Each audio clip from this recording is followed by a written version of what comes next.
últimas pruebas, sus últimas evaluaciones, y por eso estamos súper felices de tenerles hoy día, súper felices de que aparten tiempo, porque consideramos que el tema que Gilberto hoy nos va a compartir es de mucha relevancia, ¿cierto? Y por tanto es relevante que podamos considerar el aporte que las palabras de Gilberto podrían tener hoy en lo que nosotros entendemos como nuestra Sudamérica, ¿cierto? Y los cambios que se nos plantean en particular en nuestra Sudamérica del Pacífico. Así que, Gilberto, el tiempo es todo tuyo. Muchas gracias por apartar tiempo y por acompañarnos en esta mañana.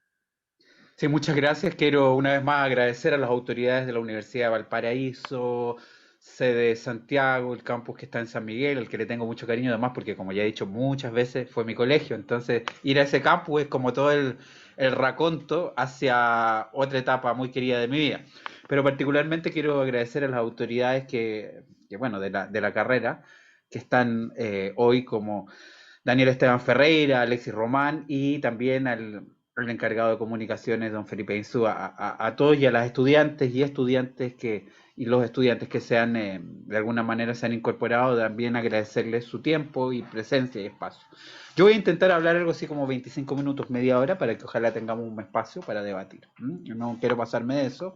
Sé que además el tiempo remoto es un tiempo distinto, un tanto más agobiante en estas circunstancias, y por lo tanto vamos a tratar de hacerlo de la manera más gráfica. Voy a pedir que me dejen compartir pantalla, que me hagan co-hospedador para compartir pantalla, por favor. Ok. Enseguida. Sí, muy bien. Sí, puedo esperar. Eh, y bueno, comentarles que esta charla va a ser con elementos políticos y también de otro tipo. Eh, me dice que me está diciendo que personas acceden a la sala de espera, pero ustedes siguen viendo eso, ¿verdad? Sí, nosotros lo seguimos viendo, no te preocupes, Gilberto. Me parece, súper.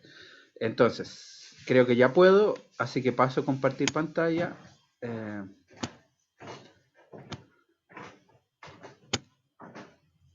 Que imagino que ya la están viendo, ¿no? Que es Perfectamente. básicamente cambios en la Sudamérica del Pacífico.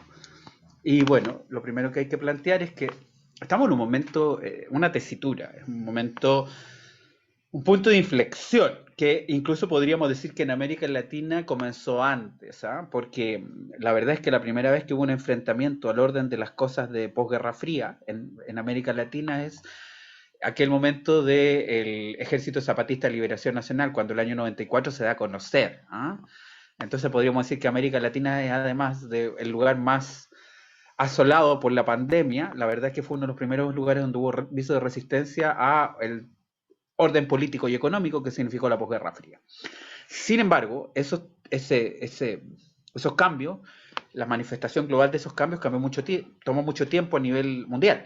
Es cierto que en América Latina tuvimos un periodo de contestación a partir del año 99 con la victoria de Víctor Rafael Chávez Frías, que fue un periodo de la llamada así ola rosada de unos 15 años, vamos a retocar este tema.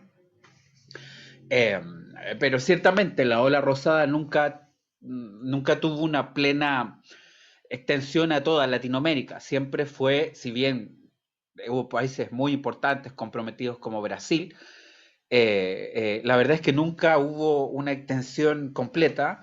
México estaba en otras coordenadas y básicamente los países de Sudamérica del Pacífico no la experimentaron. Por ahí Chile tuvo una cierta cercanía a partir del gobierno de la presidenta Michelle Bachelet II, que tiene así un corte reformista muy importante, pero ciertamente tampoco se reconoce en sí mismo con algunos de los gobiernos que llegaron al poder a partir del 99. Por lo tanto, para este cambio global, lo primero que quisiera decir que hay que tomar muy presente, hay que tener muy presente lo que son las crisis globales de 2008 y las movilizaciones globales a partir del año 2008. Quiero simplemente mencionar tres, que es Occupy Wall Street, el movimiento de los indignados en España, y también lo que se llaman las primaveras árabes, que es un tema en sí mismo que un día me encantaría que pudiéramos retocar, porque las primaveras árabes se constata que son el primer espacio donde las movilizaciones masivas se empiezan a articular con uso intensivo de redes sociales, lo que cambia la configuración, el esquema de confrontación. Las redes sociales por primera vez resultan desequilibrantes en la fase agonista de los conflictos a partir de las primaveras árabes. ¿Ah? Y eso es lo que va a pasar también en el ciclo conflictual de octubre de 2019, no solo en Chile, sino que en otros lugares. Y a estas movilizaciones globales, del cual le he mencionado tres, pero podríamos mencionar otras más, hay que adicionar en el caso europeo y de Estados Unidos las crisis migratorias que a partir del año 2016 empiezan a concatenarse. ¿Ah? Hay una serie de movimientos desde el sur hacia el norte y en el caso de América del Sur, sur-sur.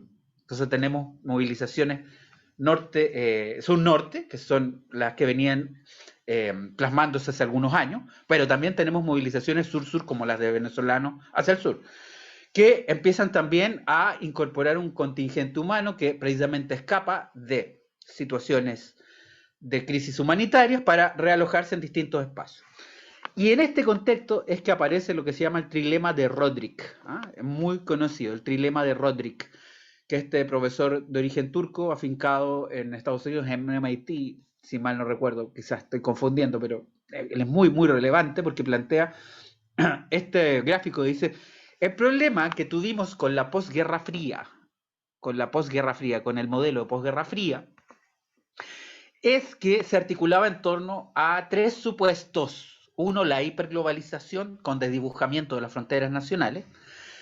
Las políticas democráticas, piensen ustedes en el concepto de seguridad humana y el concepto de índice de desarrollo humano, que aparece precisamente el año 94, que es un poco la respuesta del mundo posguerra fría a un tipo de relacionamiento con mayores niveles de equilibrio con los derechos humanos y con la ecología. Eso se sintetiza particularmente lo primero en el índice de desarrollo humano que el PNUD instala, pero al mismo tiempo con la idea de soberanía nacional. La hiperglobalización con la idea de gobernanza global sobre políticas democráticas que de alguna manera se instalan sobre el compromiso de Bretton Woods, que es el orden capitalista mundial, Fondo Monetario Internacional, Banco Mundial, etcétera, y que a su vez la hiperglobalización, esta es la paradoja, también está asegurando que puede respetar las soberanías nacionales. Lo que nos dice Rodrik, en otras palabras, es que el consenso de posguerra fría que protagonizan demócratas liberales y socialdemócratas, o sea, la centro derecha y la centro izquierda, dice que vamos a poder vivir con los tres, pero la verdad es que solamente se pueden dos de los tres. ¿Ah? Uno de los tres habría que descartar en la mirada de Rodrik, que incluso en una entrevista de 2015 dice que había una falta de honestidad en vender toda esta pomada cuando en realidad se pueden dos de tres.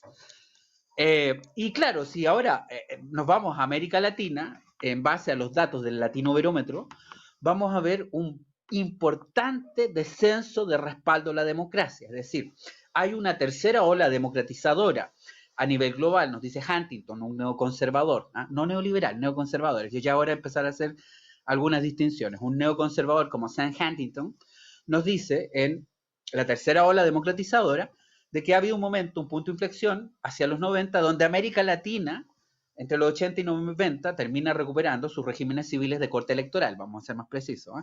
Entonces, lo recuperan en el año 79 con Perú y el año 90 con Chile. Ahí se cierra un ciclo y hay un momento incluso donde pareciera que el único país que no está en este tipo de registro de democracia liberal, democracia representativa y liberal, es Cuba. El resto pareciera haberlo abrazado. Tiene unos años 90 muy, muy promisorios, pero si ustedes se fijan ya el 2005, 2006 empiezan a haber inflexiones. De hecho, hay una del 2001. Y el 2005, 2006 empiezan a haber inflexiones y a partir de 2010 viene una caída en el apoyo a la democracia. Y frente a opciones que empiezan a valorizar, empiezan a decir soy indiferente al tipo de gobierno que haya. Ahí hay que pensar en el abstencionismo, en clave del abstencionismo. Y soy indiferente también, o más que indiferente, algunos incluso empiezan a pensar en términos de un régimen autoritario. Esto lo podemos complementar con la satisfacción con la democracia, que tiene estos mismos zozobras. La gente se siente satisfecha, pero a partir del año 2008-2009 la insatisfacción empieza a crecer. Empieza a crecer, fíjense el 2009, cómo empieza a crecer cada vez más. Y eso nos plantea una gran pregunta respecto a que lo que nos debe hacer pensar ahora, y esto es lo importante, hoy día, hasta los 80 en América Latina, la gran dicotomía era entre democracia y autoritarismo. ¿Qué forma, la gran lucha entre democracia y autoritarismo, qué forma de gobierno nos damos? Pero ahora, hoy día, el tema es que la democracia representativa y liberal está siendo cuestionada. Está viviendo una crisis global, pero particularmente en América Latina, donde se oponen formas de democracia. La democracia representativa y liberal es una forma. Habrán otras. La democracia liberal y representativa tiene fortalezas y debilidades, y otras formas de democracia mayoritaria, etcétera, etcétera, tienen fortalezas y debilidades. Pero claramente todo este elemento de insatisfacción está jalado, lo voy a decir en mexicano, ¿no? Está jalado fuertemente por lo que es la cleptocracia, la corrupción. Y precisamente a partir de todos estos elementos es que la segunda década del siglo XX, a partir de 2011 en América Latina, vamos a ver un fuerte movimentismo inspirado precisamente en lo que es la movilización y movimientos que acaecen en las primaveras árabes, con el registro particular de Brasil. Brasil es uno de los lugares que más precozmente y más intensa y extendidamente empiezan a configurarse corrientes de opinión articuladas en redes sociales que de alguna manera empiezan, fíjense ustedes, a cuestionar el régimen de partido dirigido por lo que eran parte de la ola rosada. Fíjense ustedes, parte de la ola rosada, dirigido por Lula y por Dilma posteriormente, en esta época. Claro, porque acá hay dos cuestiones. Por un lado está el tema de la corrupción, el escándalo de Brecht, que está ya en algún momento a partir del Lavallato, pero también el tema de que los gobiernos de la así llamada ola rosada que cuestionaban el neoliberalismo utilizaron el precio de los commodities para implementar programas sociales, pero cuando el precio de los commodities baja y los programas sociales ya son insuficientes, ya no empiezan a recabar los mismos niveles de apoyo. Por lo tanto, vamos a ver que en Brasil van a estar las manifestaciones en 2014 y la institución de la presidenta Rousseff en 2014, una cuestión que a mi manera de ver es legal, pero con una alta dosis de ilegitimidad. Y por supuesto están todos estos movimientos que ahí coloco como revoltados, ven Prarrúa, ven a la calle o el Brasil libre, etc. Se articula entonces una protesta antiélite, que de alguna manera es secuestrada por otras élites disponibles, cristianos conservadores, exuniformados y propietarios ruralistas, que ungen a Bolsonaro como el símbolo del hombre común de clase media. Es decir, se tiende a bipolarizar el sistema. Y en ese sentido, lo que tenemos es que junto con aquello, en América Latina se está experienciando, lo que le decía, esta confrontación entre tipos de democracia, la aparición de regímenes híbridos. Ya es difícil hablar de democracias puras o de regímenes dictatoriales puros, desde la ciencia política. Más bien hablamos de combinaciones, incluso algunas personas que plantean ese oxímoron que es la democracia autoritaria. Que es tensa, solo escuchar es como se repele, ¿no? Pero bueno, hay otros conceptos, como el de democracia delegativa, acuñado por Guillermo O'Donnell, para referirse al menemismo. Fíjense, un gobierno de derechas, adaptado a lo que se llamó el neoliberalismo de los 90, pero con un registro populista. Entonces, lo primero que quiero decir, el populismo funciona con el neoliberalismo también, así como funciona con el socialismo y con el nacionalismo. ¿Ya? Eso para la parte final. Lo interesante es que lo registra para alguna manera, para dar cuenta de una situación con un presidente Menem que, logrando altos niveles de popularidad, implementa una serie de políticas que desmovilizan a lo que eran los sindicatos y la base social del peronismo para gobernar a partir de un círculo más pequeño y con conexión directa a la base social, sin intermediación de otro aparato. La democracia delegativa, democracia mayoría. Lo interesante es que este mismo concepto lo vemos después aplicado a la Venezuela de Chávez. Lo que es otro registro populista, si quieren. Pero además hay otros autores que avanzan un paso y hablan de autoritarismo competitivo, que es el concepto que inventa Levitsky Way para referirse al Fujimorato. Fíjense, shogunato, Fujimorato. ¿Ah? ¿Cómo se articula? Shogunato y Levitsky Way lo acuñan, predominio del mercado, lucha contra el terrorismo, que a partir del régimen de Maduro, ya no de Chávez, se empieza a utilizar también. ¿Ah? Un autoritarismo competitivo. Autoritarismo con elecciones. Por lo tanto, ciertamente está en un momento de rearticulación conceptual. Y esto atizado por la crisis de los partidos políticos, que no es reciente. ¿Eh? La crisis de los partidos políticos, como los partidos políticos tienen 150 años. Hoy día tenemos esto, fíjense, esto que nos hacen pensar que tenemos de alguna manera la posibilidad de incidir y decidir de manera directa. Nos olvidamos de que hay algoritmos, ¿eh? Nos olvidamos de que hay algoritmos y todo eso, pero podemos incidir directamente con aquello. Yo creo que es parte de una ilusión parcialmente. También hay algo de cierto, pero también tiene algo de ilusión. Pero lo cierto es que los partidos están en una, aquí y en todas partes están en una crisis. Crisis que aparece en los años 60, ¿eh? Cuando la aldea global, Marshall McLuhan, dice, la globalización de los medios de comunicación, ahora la gente tiene aparatos retransmisores de imágenes y sonido en sus hogares. Y por lo tanto ya la función que cumplían los partidos políticos como intermediación empieza a ser superada por la radio, por la televisión. Eso, a partir del siglo XXI, se intensifica con las redes sociales. ¿Ah? Primero con el Internet 2.0 y las redes sociales. ¿Ah? Y por lo tanto, toda esa promesa de democratización de la sociedad a partir del Internet, vamos a tener que darle una vuelta también. ¿Ah?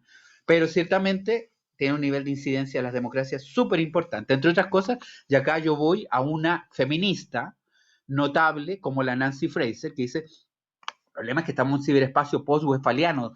O sea, post-soberanías desterritorializado de individuos, ¿eh? Y fragmentados, pero sin construir un demos. Esa es la cuestión. Y claramente lo que vamos a tener es que esto va a pesar en la creación de derechas radicales alternativas, como en Estados Unidos, y va a ir socavando ese consenso postpolítico del centro, mirando un centro de centro entre socialdemócratas y liberales, en torno a la administración del conflicto. Esta es la posibilidad para los populismos, fíjense ustedes. Entre otras cosas porque Margaret Canavan nos dice que la democracia tiene dos caras. La cara institucional, que vamos creando instituciones, y una cara redentora, ¿ah? La promesa del cambio, la promesa de una vida mejor. Lo que nos dice Margaret Canavan es que una democracia sana funciona con las dos. Si una democracia es pura administración institucional, como que pierde algo. ¿Eh?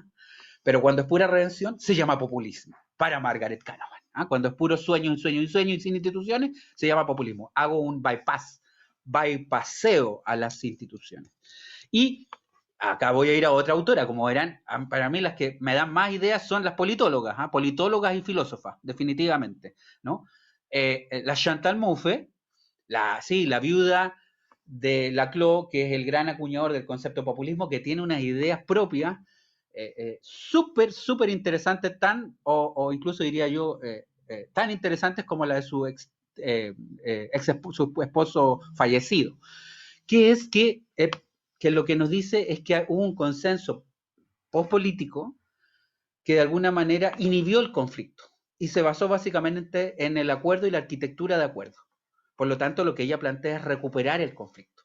Y dice, tenemos que tomar lo que están haciendo los populismos de derecha radical en Europa, pero desde un registro de izquierda. Y ahí su último libro, 2019, por un populismo de izquierda. Ella dice, tenemos que ir hacia un populismo de izquierda, nos dice Chantal Mouffe. Y lo que digo yo, entonces, es que esta nueva fase de conflictividad social y política se articula por lo que es la profundización del conflicto y la promesa de un cambio. Entonces, el área complementaria, el área un poco que de intersecciones, el conflicto sobre la base de clivajes de redención. Por lo tanto, se desdeña los elementos institucionales y el acuerdo. Y esto es lo que pasa, nuestro ciclo conflictual latinoamericano. ¿Cuál es el primer lugar donde ocurre el ciclo conflictual? En Ecuador. 3 de octubre de 2019. No fue Chile. Lamento destrozar esta idea si algunos pensaban que habíamos sido primero. No, muy importante, crucial el chileno. Súper observado por el caso del país que había abrazado todo el consenso de Washington casi completamente, y en cambio Ecuador había tenido una experiencia de ola rosada que ahora fue desdeñada.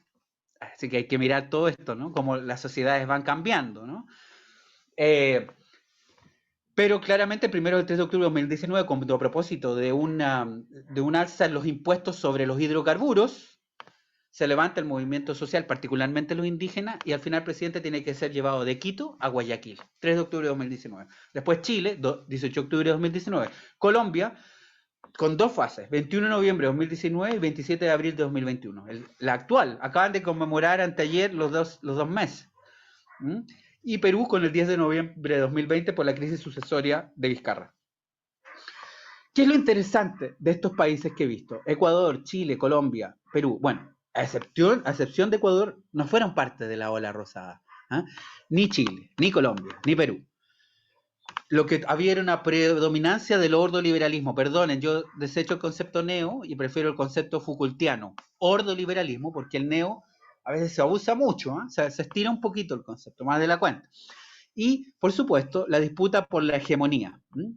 El relato de una casta o duopolio en torno a un clivaje o grieta. Bueno, el casta, el concepto acuñado por los intelectuales de Podemos, Monedero y otro, duopolio es el que se articula acá, y el clivaje o grieta es lo que nos dice el que acuña Larreta, ¿no? En Argentina, ¿no? Para hablar de un clivaje, una forma de hablar del clivaje.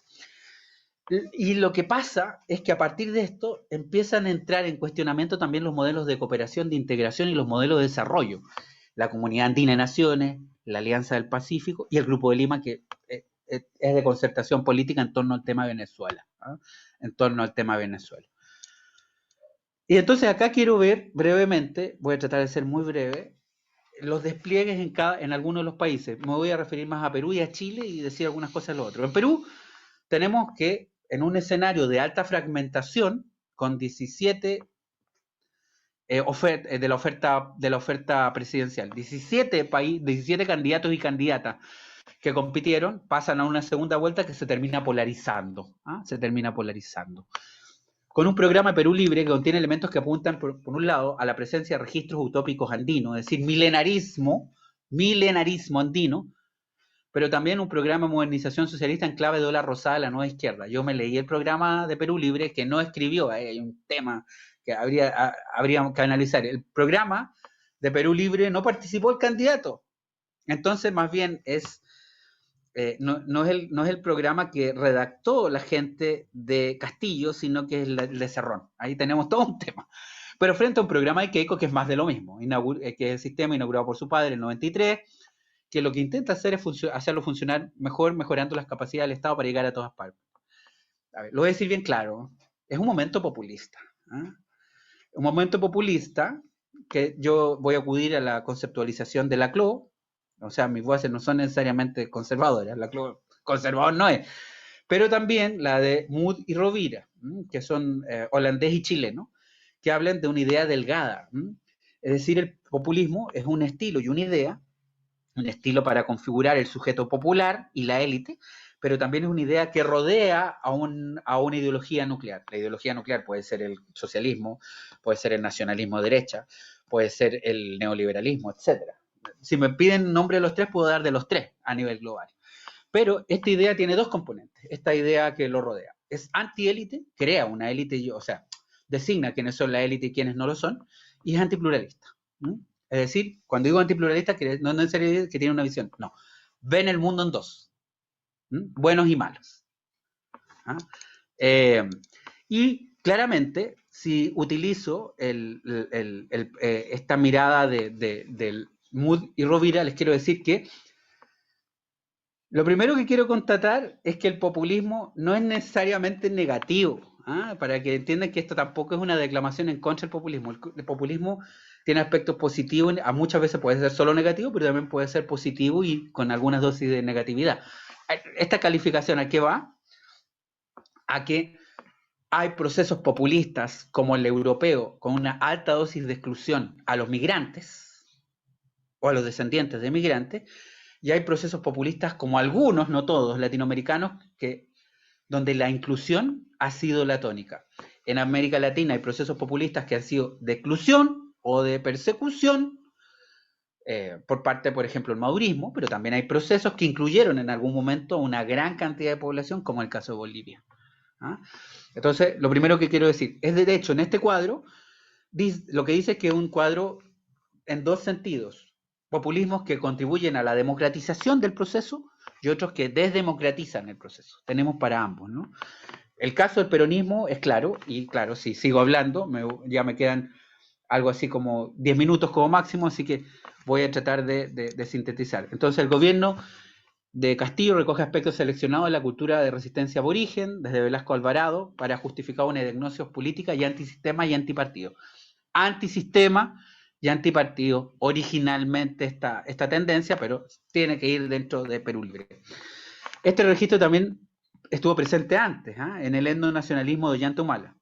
Pero lo interesante, fíjense ustedes, este es Castillo le agrega un rechazo a la agenda de género y otras diversidades. ¿Ah? Hay un escaso multilateralismo, multiculturalismo. Hay que decir que el consenso postliberal tenía elementos multiculturales. Se ha criticado mucho el consenso posguerra fría, pero tenía algunos elementos multiculturales. Bueno, para Castillo, en sus alocuciones, no. Esto es tan cierto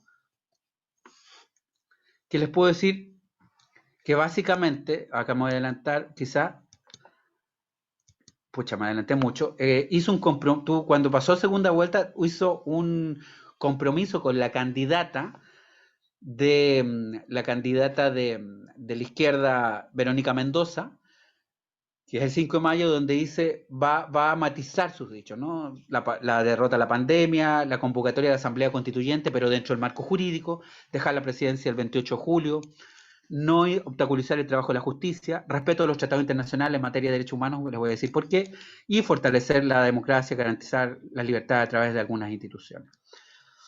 Y para regresar,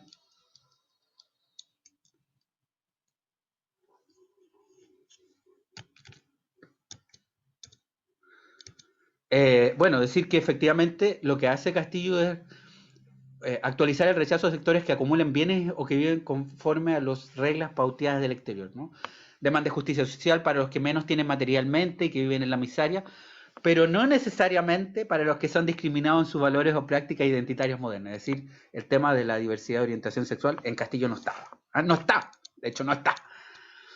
El problema es que al mismo tiempo hay un Congreso altamente fragmentado. Miren ustedes, Perú Libre, de los 150, miren cómo hay 37, frente a 24 de Fuerza Popular Fujimorista. Entonces la gobernabilidad va a ser muy difícil. Y como le digo, un programa que habla de justicia social, ojalá puedan ver el número 16 que habla de la mujer socialista, bien interesante, porque el rol de la mujer socialista sería apoyar desde el hogar, ¿no? Quiero decirles, miren cómo hay distintos tipos de izquierda, ¿no? Habla del capítulo 17, fuentes económicas ser revaluadas por el Estado, es decir, hay que revisar, regular y anular tratados de libre comercio. Capítulo 18, el de sobre soberanía, donde habla de los tratados de libre comercio, Alianza del Pacífico, Acuerdo de Acción Transpacífico, todo esto son leídos como formas coloniales comerciales. Y también hay hay de alguna manera un rechazo a los compromisos internacionales en materia de derechos humanos y el involucramiento de organizaciones no gubernamentales. Bueno, esto ya lo dije y claro, está claro que en Perú todavía el clivaje fujimorismo-antifujimorismo funciona, hay un registro de resistencia andina que es actualizado, la relevancia partidaria va a la baja y hay una merma en la legitimidad de instituciones. Un malestar y descontento de las élites privilegia un discurso antisistema, con una retórica confrontacional, diversas expresiones neopopulistas, tanto en el caso de Keiko como de Castillo, que a mi opinión ganó, quiero también ser bien claro en esto, y un discurso inmediatez. Y bueno, en Chile, tengo que hablar menos de Chile, simplemente decir que un mochilazo, el proceso de sedimentación de la frustración es muy largo, desde al menos 2001 y claramente a partir del pingüinazo con las movilizaciones de 2011 y 2018, ¿no? Hay un movimiento de indignación que exige fin de los privilegios, de abuso de poder y que ponerle énfasis en la desigualdad estructural, el fin de esa desigualdad. 30 años de pobreza que retrocedió, pero donde se incrementa la desigualdad en la distribución, el precariado, amplia horizontalidad y transversalidad de la protesta, que se manifiesta en calles y redes. Hay un referéndum y hay un proceso para un cambio constitucional, pero claro, nos pilla la pandemia el 3 de marzo que ralentizó todo. La democracia liberal en el caso chileno y de Perú está en crisis en el mundo porque admitió abusos de poder, la autoridad y una desigualdad estructural en medio de una sociedad más transparente. A ver, no es que la desigualdad sea ahora, en los últimos 30 años, hace muchos años, pero ahora hay mayor transparencia y molesta. Por supuesto, hay un acuerdo que es firmado por todas las bancadas, excepto el Partido Comunista y Convergencia Social, pero hasta 2020 habían 53 reformas de 1980. ¿Qué queda? La ilegitimidad de origen, una constitución del 80, creada en época de la dictadura, y un papel mínimo del Estado, un Estado subsidiario que a esta altura es intolerable para una parte importante de la población que quiere un Estado social. Hay mesa técnica y Congreso que agrega paridad de género, escaños reservados y participación de independientes, pero la conflictividad continúa hasta marzo de 2020, como podemos ver, y fíjense, hay un liderazgo de las marchas, territorial de las marchas para organizar cabildos y ollas comunes en pandemia, que después crean los comités políticos, donde está el germen del inicio de la lista del pueblo, un contenido antipartido. Miren esta caricatura que está que salió en una revista canadiense, ¿no? ¿Estás seguro que te lavaste las manos y está todo bien? Preguntan en un lugar que se parece mucho a Santiago. Pero miren, nos viene el COVID-19, nos viene la recesión de 3 y el cambio climático. ¿Ah? Y todo esto en un contexto de crisis, donde se ha electo una convención constituyente con 150 personas y muy fragmentada. Cosa que puede ser positiva y negativa, depende de la dinámica. ¿Ah? Depende de la dinámica. No es bueno ni malo que esté fragmentada en la medida en que hay una dinámica, se imponga una u otra dinámica. Claro, los resultados, 77% postulante independiente, entre cupo de lista de partido y lista de independiente, 63% de independiente electos, ¿eh? Casi los 2/3, casi los 2/3. 9 meses de funcionamiento, prorrogable por 3 meses, lista del pueblo, articula diferentes declaraciones previas, pero acá surgen dos ejes, antineoliberales versus neoliberales, antipartidos versus partidos. Hay que revisar qué quiere decir con antineoliberalismo, porque a veces el neoliberalismo se estira más de la cuenta, en otros casos se constriñe. Hay que revisar eso. Partidos y antipartidos más claros, ¿qué significa? Pero yo les quiero decir a todos que el partido del abstencionismo es el más fuerte. Solamente fue derrotado el 25 de octubre de 2020.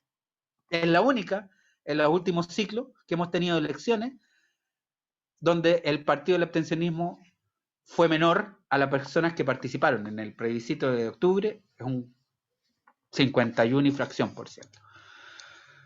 Dos o tres cosas de Ecuador y Colombia. En Ecuador el correísmo generó dos nuevos clivajes, o sea, aparte del clivaje izquierda-derecha, el clivaje desarrollo-posdesarrollo y el clivaje correísmo-anticorreísmo. Lasso, el candidato conservador, logra el respaldo del mundo andino, lo que hace que hoy día el anticorreísmo es más fuerte que los clivajes acerca del desarrollo y de la izquierda-derecha.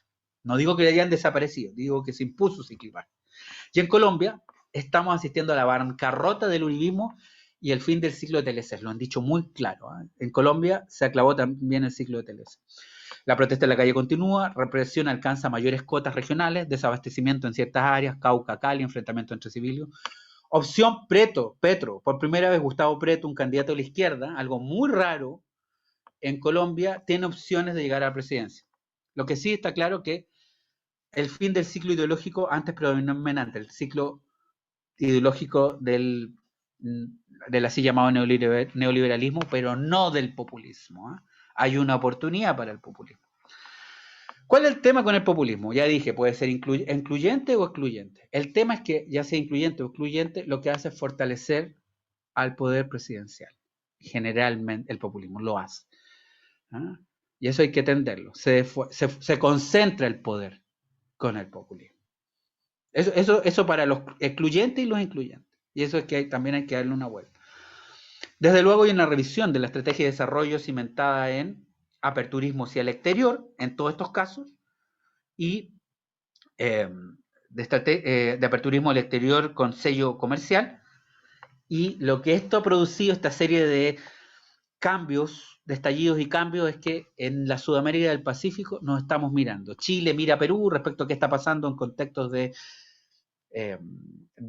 fragmentación política y polarización política. Perú mira a Chile primero respecto a lo que significa una asamblea constituyente o una convención constituyente. Colombia mira a Perú porque dice, si llega Castillo a lo mejor podría llegar Petro al poder, pero también mira a Chile respecto a cómo es posible salir de un escenario de alta conflictividad en la calle. Entonces, nos estamos mirando más. Eso un poco, fíjense, ya me he tomado, me pasé como 35 minutos, así que si les parece vamos a dejarlo hasta acá para poder charlar un momento en un contexto acerca de esta exposición de cambios en la región. Muchas gracias, Gilberto. Dejamos el tiempo entonces para que puedan hacer preguntas, pueden ocupar el chat o pueden hacerlo también levantando la mano para que podamos darle el tiempo para que ocupen el micrófono como les acomode más. Aprovechemos estos minutos que tenemos, Gilberto. Me imagino que pueden haber preguntas muy interesantes dado el contexto que vivimos hoy en día, que ya tenemos resultados de la academia respecto a los posibles precandidatos presidenciales, tanto del oficialismo como de la oposición. Y qué elementos podrían tal vez repetirse en nuestro país en relación a lo que estaba pasando también en todos los países que componen de alguna manera la Alianza del Pacífico, ¿cierto? ¿Qué pasa con nuestra relación con Perú, con este nuevo presidente? ¿Qué pasa con nuestros acuerdos? Tantas cosas que podríamos preguntar, ¿cierto? ¿Qué pasa con el crecimiento, que lleva un crecimiento sostenido Perú estos últimos años, ¿cierto? Y ahora con este nuevo presidente, ¿qué va a pasar con la inversión extranjera, con los grandes proyectos mineros que se están realizando en Perú? Y bueno, me imagino que todos están conscientes de que también todo nuestro retail se había ido, pero en masa, ¿cierto?, a invertir y a construir a Perú, dado los buenos resultados de los últimos años. Así que me imagino que también ahí los grandes inversionistas de nuestro país, con sus retailers, probablemente deben estar un poquito también nerviosos con el futuro, con lo que podría pasar.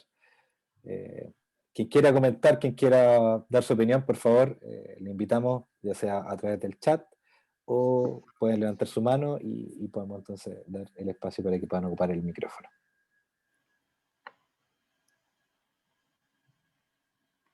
Alexis, por favor. Por favor. Me gustaría hacer la primera pregunta. O sea, tomando en cuenta este análisis que nos ha entregado Gilberto, quería preguntarte si es correcto lo que se hace en los medios de comunicación en general de hablar de un clima polarizado en Chile, tomando en cuenta las composiciones ya sea de los partidos políticos, de los resultados de las elecciones, de los resultados de la constituyente. Efectivamente, estamos frente a una suerte de sí, no, de blanco o negro, algo que se aprecia mucho, por ejemplo, en Argentina. Sí. Bueno, Alexis, gracias. Mira, yo te voy a decir que mi opinión es que si uno lee la composición, eh, si uno lee la composición de la Asamblea Constituyente, de la Convención Constituyente, tendría que decir que no hay polarización, sino que hay fragmentación.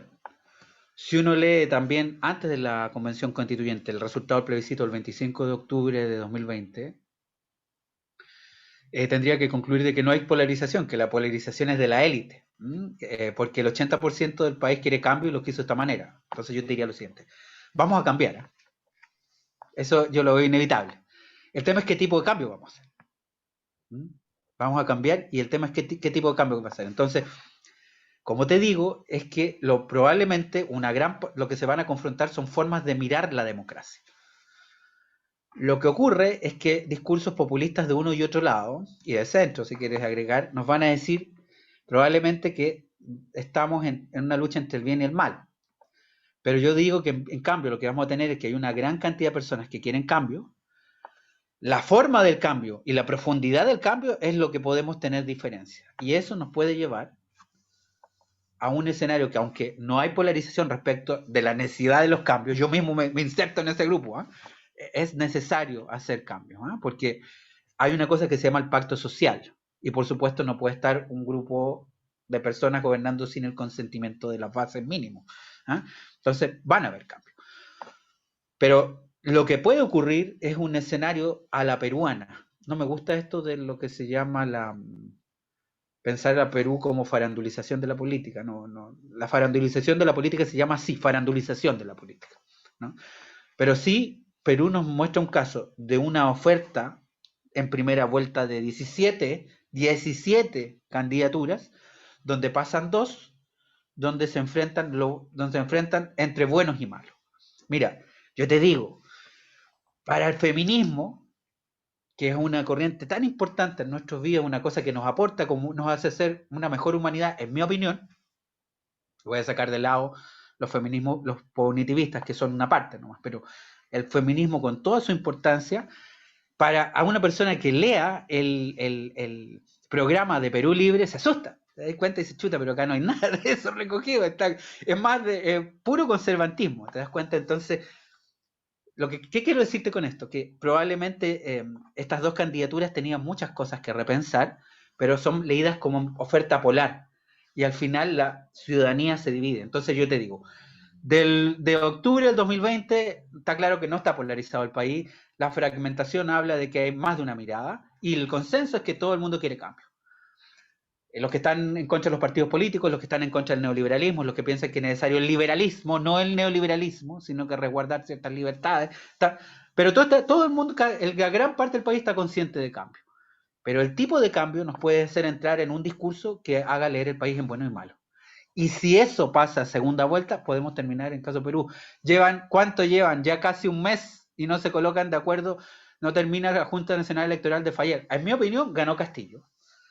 Pero además tenemos temas con Castillo, porque él no redactó el programa, tampoco le puedo endilgar todo lo que dice el programa. Así que, Alexi, para hacerlo breve, decirte, claramente en Chile no viene un proceso de cambios nacionales, pero podemos caer en esa dinámica.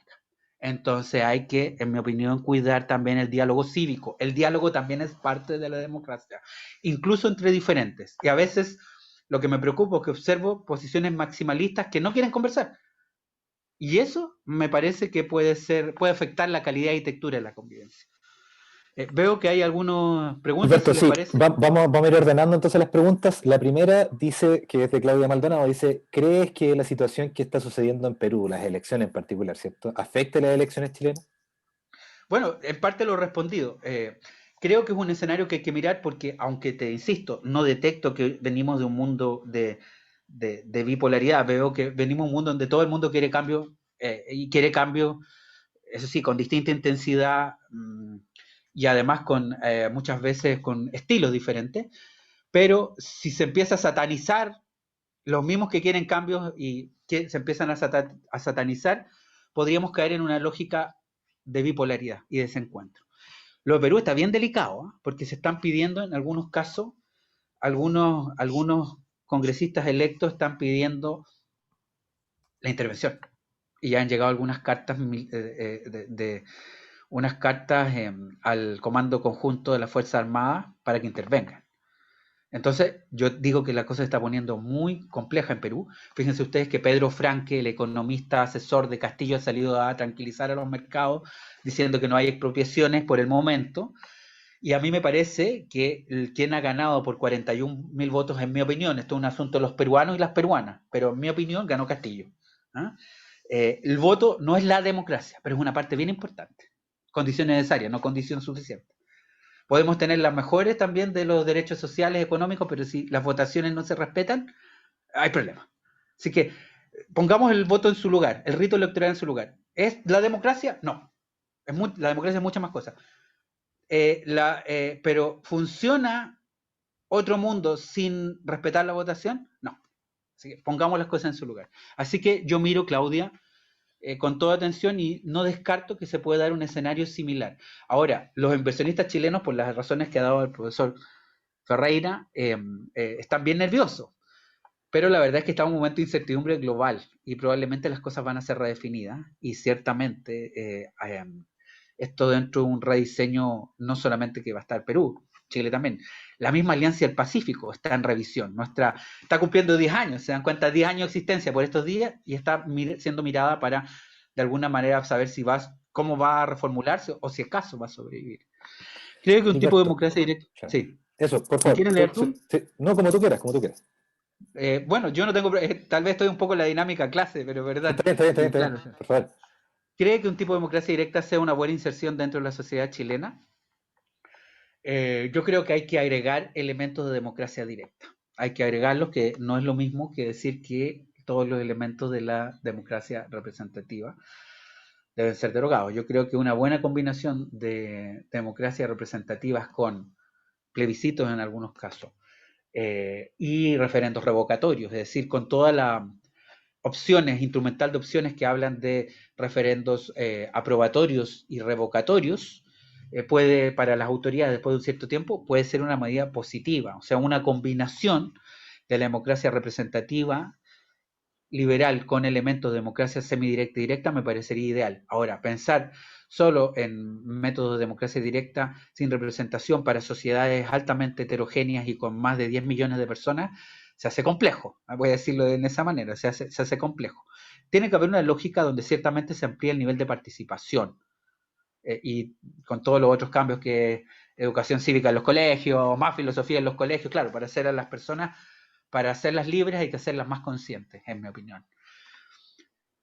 Felipe dice en pocas palabras, hay que prepararse para un giro hacia la extrema izquierda en Sudamérica. ¿Qué consecuencias tiene aquello en nuestras relaciones económicas internacionales? Mira, yo te diría que en mi opinión, primero tendríamos que definir qué es extrema izquierda e izquierda radical. Yo, por ejemplo, que estudio derechas radicales y derechas extremas, la diferencia está en si se utiliza la vía violenta o no, porque en Europa está lleno de derechas radicales que conviven con la democracia liberal, la miran así de reojo, como Vox en España, pero conviven, es derecha radical, y la derecha extrema, derecha radical, nacional populista o posfascista, etcétera. Fascista no, hasta posfascista puede ser, te das cuenta del caso de Trump, el caso también de Vox, estas derechas nacionales populistas, podríamos decir, derechas radicales. Pero ciertamente la extrema derecha tiene una negación completa de cualquier tipo de rito electoral y más bien opta por otro tipo de registro. Me parece que acá lo que tenemos son derechas e izquierdas, y en Chile lo que tenemos, y en esta parte del mundo, distintas izquierdas radicales, distintas izquierdas radicales y otras centroizquierdas. A mí lo que me parece es que vamos a tener un mundo mucho más heterogéneo. Yo creo que tuvimos una etapa de derecha, de izquierda de ola rosada, con predominio de ese registro. No sé si la izquierda rosada yo no la puedo ver como izquierda extrema, la veo como izquierda radical, busca y cambio. Cambios que muchas veces no satisfacieron, nos dejaron contentos plenamente a sectores postergados como los indígenas, que no estuvieron, como en Ecuador o en Bolivia, sectores indígenas no estuvieron completamente de acuerdo con esta ola rosada. Te das cuenta, quedaron con grados de insatisfacción. Entonces, en ese contexto, lo que yo veo es que vamos a tener un mundo mucho más matizado con distintas posiciones. Fíjate tú que en Uruguay y en Ecuador ganó la derecha. Y después viene, bueno, Argentina había ganado antes en Argentina había ganado antes la izquierda peronista. Difícil decir si el peronismo es de izquierda o derecha, te das cuenta, pero ya eso es otro tema. Solamente comprensible por los y las argentinas, dicen por ahí. Hay un cambio importante con la idea de la cuarta transformación en México, que siempre está como a contrapelo, ¿no? Cuando estaban acá en la ola rosada estaba con gobiernos más bien conservadores, y ahora está con un gobierno que habla de transformaciones profundas, pero que le fue bien, pero no tan bien en las elecciones de medio término, que es el de Andrés Manuel López Obrador. Entonces yo veo un mundo mucho más matizado. Lo que sí, hoy día parece que tenemos una nueva batalla de Ayacucho, donde se define el destino del continente en Lima. ¿Ah? En Perú, perdón, no en Lima, en Perú. Entonces están todos sacando cuenta porque, por ejemplo, para algunos lugares como Caracas, lo que pase en Lima puede marcar lo que viene después en Chile, Colombia y Brasil. ¿Ah? Como que es anticipatorio, pero la verdad es que yo creo que, en mi opinión, en Perú ya está decidido y habría ganado Castillo, pero insisto, eso lo tienen que ver los y las peruanos. Y me parece que en Chile y en Colombia todo todavía es muy volátil. En Brasil veo mucho más certezas de que el eventual candidato Lula gane, pero yo creo que en Chile y, y en Colombia está todo bien abierto todavía. Así que te diría que es un mundo más matizado, desde luego mucho más matizado. Y desde luego decirte que hay distintas izquierdas, porque una cosa es lo que piensan los países que eran del ALBA, y también el otro es el Grupo de Puebla, que es un poco más, diríamos, más de mayor moderación, lo voy a decir así, que es donde está el presidente de Argentina, etcétera, etcétera, ¿no? Entonces hay distintas miradas. ¿Cree que es bueno eliminar la izquierda y derecha en Chile, sabiendo que estos partidos políticos en los últimos 30 años se han repartido el poder y no han hecho grandes cambios? Mi pregunta proviene de descontento de la sociedad con los candidatos actuales a presidente. Mira, qué bueno que pregunte eso, Francisco Donoso, porque tu pregunta es súper interesante, como la de Claudia, como la de Felipe, como Francisco, como había dicho antes. Es súper interesante porque a mí me parece que lo primero que hay que cotejar es que los ejes izquierda-derecha ya no están dando cuenta de otras situaciones de conflictividad. El eje izquierda y derecha, que tanto no fue, que es de la Revolución Francesa, o sea, tiene más de 200 años, y que ha sido tan operativo, ciertamente en algunos países ya no funciona plenamente, como en el caso Perú, con el fujimorismo, antifujimorismo, como lo que ocurrió en Ecuador, donde el clivaje que importó fue el correísmo, anticorreísmo, ganó el anticorreísmo, y los otros clivajes de desarrollo, postdesarrollo y de izquierda a derecha funcionaron menos. Y en Chile, ciertamente, hay un alto grado de antipartidismo, que se lo han ganado con cierta razón, porque ciertamente hay que reconocer que los partidos políticos también se transforman en algún momento en máquinas electorales para de alguna manera crear votos con desconexión de las bases. ¿Ah? Entonces, no puedo decir esto así. El problema que tenemos, Francisco, es que si bien la democracia directa existe y se implementó, por ejemplo, en Grecia, una comunidad de 30.000 personas, y si bien existen otras corrientes de opinión, el partido no hay muchos casos mundiales donde los partidos políticos no operen junto a la democracia. Es decir, todos los casos donde hay democracias más bien estables, como en el norte de Europa, por decirte, o Canadá, o incluso en los países de Oceanía, como Australia y Nueva Zelanda, estoy dando los países nórdicos, escandinavos, Canadá y Australia y Nueva Zelanda. Esos tres casos que te estoy dando de democracias que tienen una conexión importante con las bases, no están cuestionadas. En esos tres casos existen partidos políticos. Y las democracias funcionan con partidos políticos. Por lo tanto, hoy día la crisis es de los partidos. Hay un libro que se llama When Parties Fail, cuando los partidos caen o fallan. Y por lo tanto es del año 89 ese libro, o sea, están fallando hace mucho rato. Pero el tema es que todavía no encontramos el vehículo exacto para poder reemplazarlo. Porque te digo, pensar que esto lo resuelve todo es una ilusión, porque hay algoritmos donde finalmente te terminas encerrando en una caja de resonancia y terminas dejando de pensar. Piensa en los algoritmos por ti. ¿Sí? Cuidado con esto. No te lo digo a ti, sino que le digo al público, a la audiencia. Y lo otro es que tenemos casos de gobiernos que han funcionado con derechos sociales y culturales bien importantes, ¿eh? Y económicos bien importantes, no completos, pero bien importantes, pero donde ciertos elementos, en mi opinión, de libertad política han sido un tanto o suspendidos o acosados, ¿no? Y eso pasa en sociedades donde de alguna manera se limpian los partidos, pero llega un gobernante a lo mejor con las mejores intenciones, pero termina acumulando poder. Yo creo que hay un problema más importante que el problema de los partidos, que es el problema de la concentración del poder, de la concentración de poder regional, de la concentración de poder político, de la concentración de poder económico, y no me sirve nada desconcentrar el poder económico si concentro el poder político. Si te digo el tiro, que soy partidario de un semipresidencialismo. No sé si importa mucho en este caso, y por lo tanto te digo que lo importante es cómo reconectar a los partidos, ya sabes, de otros partidos o la refundación de los que ya existen, y buscar alguna alternativa en algún momento para los partidos en las democracias. Por el momento, me temo que tengo que decirte que si veo los casos exitosos o con contacto social, que son los que te he citado, no existe. Así que mi opinión va por reformular a los partidos, que no lo niego, los 30 años no han sido necesariamente, no están sensibilizados con una parte muy importante de la gente, como se ha dicho en todas partes.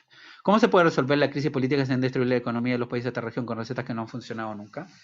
Bueno, buscando recetas precisamente, Felipe, como alguna vez he escuchado, ¿no?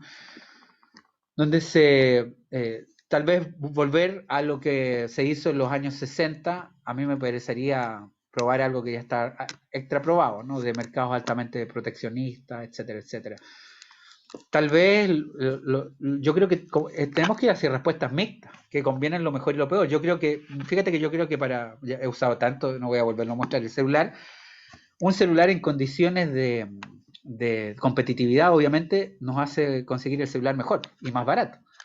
Lo que pasa, Felipe, es que los derechos sociales y económicos no los podéis poner en la tarjeta de crédito. Eso es lo que no puede ser. ¿Eh? Ni la capacidad, los derechos digamos, sociales no pueden no pueden depender del mercado.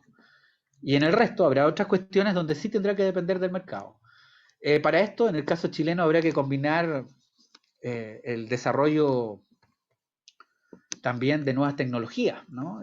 Yo creo que sobre todo hay que apostar a nuevas tecnologías. Yo creo que por ahí va la cosa. Y por lo tanto, pienso que va a haber que mirar todo de nuevo. Por eso es que yo pienso que es muy bueno lo de la nueva constitución y donde probablemente espero que se dé dentro de la fragmentación de la asamblea, dentro de la fragmentación de la convención, espero que se dé un ánimo de diálogo, donde buscar las mejores opciones. Gilberto, te agradecemos profundamente por tu tiempo, por tu buena disposición, por este espacio de diálogo, por este espacio también de mucha información y de mucho contenido. Le agradecemos a todos ustedes, estudiantes, por acompañarnos en esta ocasión, por apartar tiempo. Ya hablábamos al inicio de este webinar de la particularidad de esta época del año. Esperamos que les vaya excelente en sus últimas evaluaciones.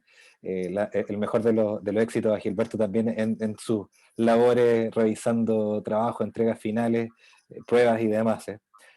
Nuevamente, muchas gracias por acompañarnos, por darnos esta clase magistral y por darnos una mirada un poquito más clara y a la vez también más informada de lo que está pasando a nuestro alrededor y los efectos que va a tener sin duda. Todos tenemos claridad de que lo que pasa a nuestro alrededor tiene un impacto directo en lo que veamos en nuestras primarias ahora, en un par de semanas, y luego en las elecciones ya de nuestros presidentes o presidenta en lo que queda de este año. Que estén muy bien, que tengan un muy buen día. Gilberto, nuevamente, muchas gracias. Yo simplemente agradecer a la Universidad del Paraíso, agradecer al profesor Ferreira, profesor Román, Felipe Insúa por la invitación y muchas gracias a los que asistieron. Muy buenos días. Que estén muy bien, muy buen día. Gracias, que estén bien. Chao, chao.